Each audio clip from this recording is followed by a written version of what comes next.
Is the world a creation or a corpse? Now that might sound like a weird question to ask, but the way that we name and narrate the world determines how we're going to live within it, how we interact with it, how we take care of it. And it is a question that goes back to the very beginning of our theology, our theological roots, goes back to the beginning of how we interpret the story of creation. So often, particularly in recent history, thinking hundreds of years, not thousands of years, in Christian doctrine, the beginning in the Genesis story is reduced to the creation of the doctrine of original sin.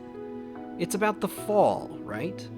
And the world that exists after the fall, after the introduction of sin into the world, is simply the broken leftovers of paradise. Not with a whole lot of worth in and of itself. The earth is just something that gives us pain, that we must now be reminded of our fallenness and the death that we will face.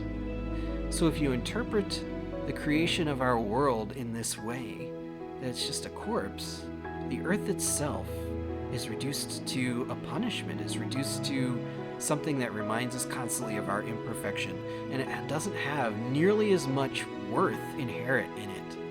I'm starting to really feel that our preoccupation with sin and our deserved condemnation by the law is exactly what Jesus came to alleviate, to overcome, and to set right with this concept of resurrection that we're introduced to in the Easter story. And I'm really starting to buy into the idea that the cosmos begins and is built upon the doctrine not of original sin, that this creation story isn't just about the way that things go wrong, but about a doctrine of original blessing. A doctrine about how the world itself is an expression of God's creative and creating love. And this isn't a new or original thought. There's a book by Matthew Fox that dives way more into it than we can in just a few minutes.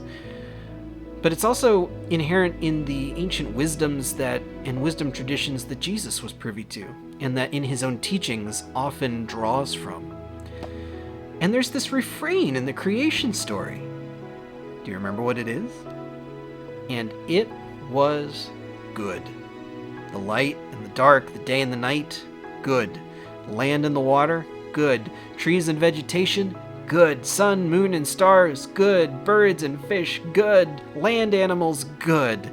Human beings and the entirety of creation, very good. The whole purpose of this whole thing and our conception within the world is out of love, to be good and very good, even to thrive. That's the standard that God has created us for, not brokenness and evil.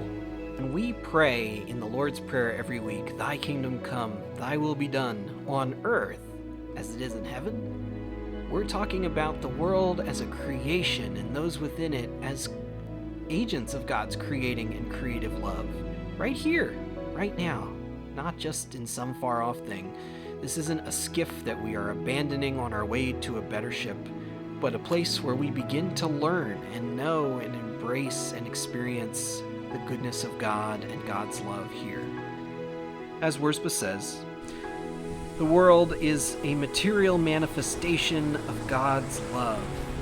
It is not a pointless exercise of motion that's just full of sound and fury, but signifying nothing and containing no real significance. The world is a drama that witnesses to a divine, hospitable intention that invites our response and participation within it. So friends, we return to that all-important ontological question. Is the earth a creation? Or is it just a corpse?